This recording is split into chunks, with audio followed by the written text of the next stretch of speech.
Colonel Sanders, of Kentucky Fried Chicken fame, was broke at 65, and he reinvented himself. Now, you may be frustrated with your business, but look what happens when you don't give up on your dreams. They come true, and success is yours. Harland Sanders always believed he was destined for great things. Despite not having the education or experience, he just believed he could. He ran away from home at the age of 12 to escape his stepfather's beatings, falsified his birth certificate to join the army at 16, and was shipped off to Cuba. So it was ignorance on fire, and Sanders drifted in and out of jobs as a trolley car conductor, a steamboat pilot, a railroad fireman, and a top salesman for Prudential Insurance, until he got fired after fighting with his boss over commission. Buoyed by a few correspondence courses, the colonel even tried his hand at the law, but his legal career ended badly after exchanging a few punches in court with his own client. Undeterred, he even ran for the state senate in 1951, but lost the election after declaring that the best vote ever cast were the 187 that beat him. His first wife took the kids and moved back home to live with her parents. Even his brother-in-law weighed in, sending Sanders a letter saying, "She has no business marrying a no-good fellow like you who can't hold a job." Now, how many people in your family are telling you that you're just not going to succeed? Remember, someone's opinion of you doesn't need to be your reality. Sanders said, "I made a resolve that I was going to amount to something if I could, and no hours, nor amount of labor, nor amount of money would deter me from giving the best that there was in me. And I have done that ever since, and I win by it." Ultimately, he decided to go with what he knew, and he knew how to cook. Sanders offered up dishes from the living quarters of his service station business, ultimately moving his fried chicken from the pan to the pressure fryer, and his kitchen to a 142-seat restaurant motel. Sanders would go on to popularize his secret recipe, even wooing food critic Duncan Hines in 1939 to list Sanders' place in The Adventures in Good Eating, the famous guide to restaurants throughout the U.S. After years of career dabbling, Sanders finally reached some measure of success, but when the new interstate rolled in and took his customers elsewhere, it left him flat broke at 65. And the colonel was forced to sell the business in an auction, making barely enough just to cover his bills. Now, what about you? What about your plans? Ever get them screwed up? Well, here's where we can either choose to live with the lemons or make lemonade. One has to remember that every failure can be a stepping stone to something bigger. Determined not to give up, he took his first $105 Social Security check and reinvented his business. At 65, when most men retire, Sanders began visiting potential franchisees, pitching them on his secret recipe. He slept in his car, shaved in the service station bathrooms, and was turned down more than 1,000 times. How many no's do you get in a day? How many no's did you get today? Sanders' approach finally proved successful, and the Kentucky Fried Chicken Corporation grew to more than 300 franchisees. Less than 10 years after starting the company, the colonel sold it for roughly $2 million, which is probably about $15 million by today's numbers. Then he did it again at 83.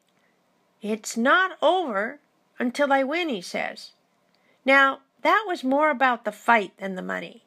When Kentucky Fried Chicken went public in 1966, the colonel was offered 10,000 shares of stock as part of the purchase price, which he refused because he didn't believe in that thing called stock. Seems the financial loss didn't bother him as much as the tinkering with his recipe and his company did. So when the Hubel Company purchased Kentucky Fried Chicken for $285 million, the KFC trademark became the most successful fast food restaurant in the world. Wealth, like happiness, is never attained when sought after directly. It comes as a byproduct of providing something useful. And Sanders provided something useful. You see, you get by giving. Because of his active role in contributions in community life with the Rotary Club, the Chamber of Commerce, and the Freemasons, Governor Lawrence Weatherby commissioned Sanders a Kentucky colonel in 1949, but it was Sanders himself who would go on to devise the ultimate marketing plan by refashioning himself after the Kentucky Colonel cartoons he'd seen as a kid to become the colonel with the requisite mustache and signature goatee. Become who you were meant to be. Well, the white suit edition was frankly a complete fluke. Unable to change from a Florida visit, he disembarked from his flight to the waiting press, who declared, "That's the most impressive man I've ever seen in a white suit." Shirley Topmiller, the colonel's former secretary, said, "The light bulb went on for him at the airport, and he said, if I stood out, that's really what I want to do." And what about you? Had any light bulb moments? Do you know how to refashion yourself, or perhaps capitalize on a great idea? How about that? What makes you stand out from a crowd? Great marketing's all about the triggers and grabbing folks' attention. Sanders first changed the way fried chicken was prepared and cooked, and then he created a mystique trigger by keeping the 11 herbs and spices a secret recipe. But his coup was the Colonel brand. Now, what about you? The Colonel is a worthy case study in success with all the ingredients of a brilliant business plan. What about you? Are you struggling because you don't have one? How are you doing things differently? How are you getting attention? What's your brand all about? Maybe it's not a white suit, but you can still stand out from the crowd. And this mystique trigger, it's quite fascinating. You know, it flirts with us. Take a look at this old and, I confess, somewhat creepy, yet very popular commercial. He keeps us intrigued about those 11 herbs and spices. I say, let's muffle them. Let the lie detector do it. We want your secret recipe for Kentucky Fried Chicken. And we want it now. You're going to tell us now? Why, it's my pleasure, lady. Go ahead, tell us. First, we take some eggs and some milk and Yes, Colonel. some flour and savory. And? then we have 4 ounces. 4 ounces of what? 4 ounces of 4 ounces of grandfather's overcoat. Give up, girls. How to blend 11 herbs and spices that make Kentucky Fried Chicken so finger-licking good. That's the Colonel's secret. Forever. Now, Colonel, let's try it again. And this time the truth. Finally, I had 3 shoelaces and a hubcap.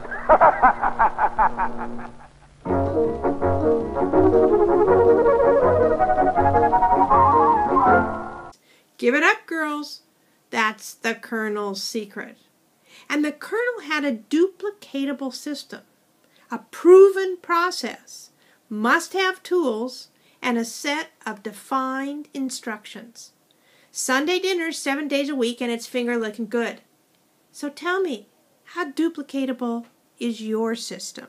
So he says, the easy way is efficient and speedy. The hard way is arduous and long.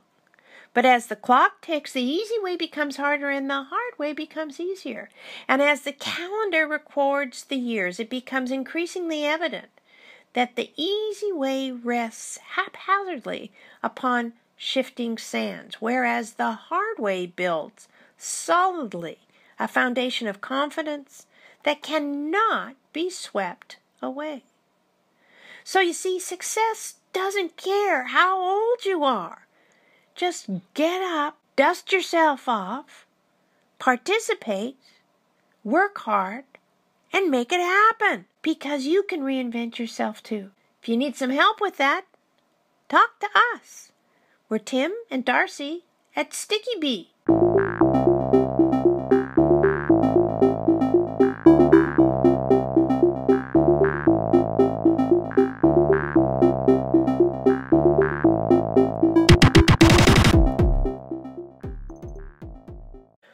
Want to discover how to craft your personal brand? Well, opt in, and we'll send you a little book about how to grab the stickiest idea in the known universe.